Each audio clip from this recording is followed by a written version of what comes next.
Hello friends, welcome to Fry Roast Boil Kitchen. இன்னைக்கு நம்ம FRP சேனல்ல ஹெல்தியான வெஜிடபிள் வெஜ் குருமா எப்படி செய்யுதுன்னு பார்க்க போறோம்.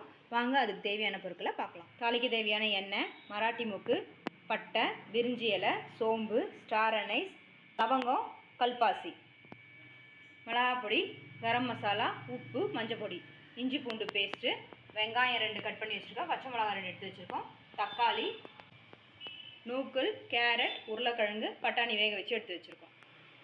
ஸ்டவ் ஆன் பண்ணி குக்கர் வச்சுருக்கோம். குக்கர் கொஞ்சம் சூடானதும் எல்லா பொருட்களையும் போட்டு தாளிச்சிக்கலாம். இது சுத்தமான கடலெண்ணெய். எண்ணெய் காயட்டும்.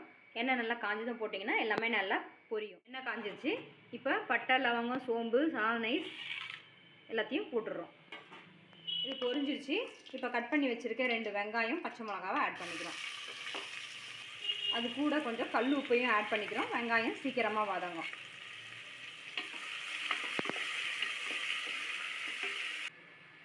ஒரு 1.5 ஸ்பூனு இஞ்சி பூண்டு பேஸ்ட் போட்டுக்கலாம். அது நல்லா வதக்கிட்டு தக்காளி ஆட் பண்ணிக்கலாம். பச்சை வாசனை போகிற அளவுக்கு வதக்கிடுங்க. இப்போ தக்காளி ஆட் பண்ணிக்கிறோம். பெருசாக ஒரு தக்காளி கட் பண்ணி வச்சுருக்கேன். அதுவே போதும், இல்லைன்னா குருமா புளிப்பாயிடும்.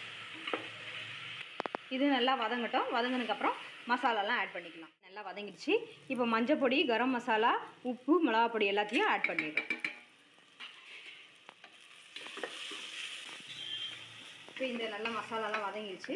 இதில் காய்கறியெலாம் ஆட் பண்ணிக்கலாம். வேக வச்ச பட்டாணி,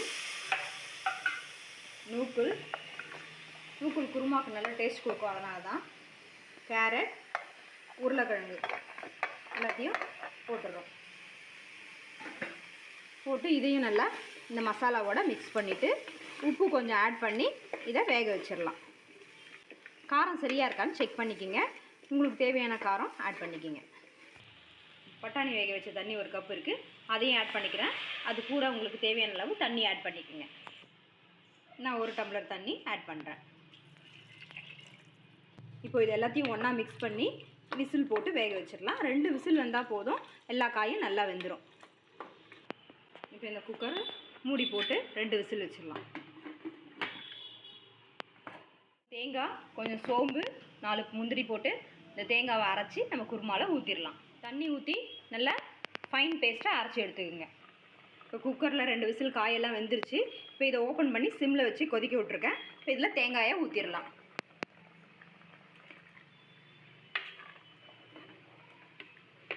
கொத்தமல்லியை போட்டு இப்போ இதை ஆஃப் பண்ணிடலாம். நம்ம குருமா ரெடி. சுவையான வெஜ் குருமா ரெடி. இப்போ ஆஃப் பண்ணிடலாம். நம்ம ஹெல்தியான வெஜிடபிள் வெஜ் குருமா ரெடி.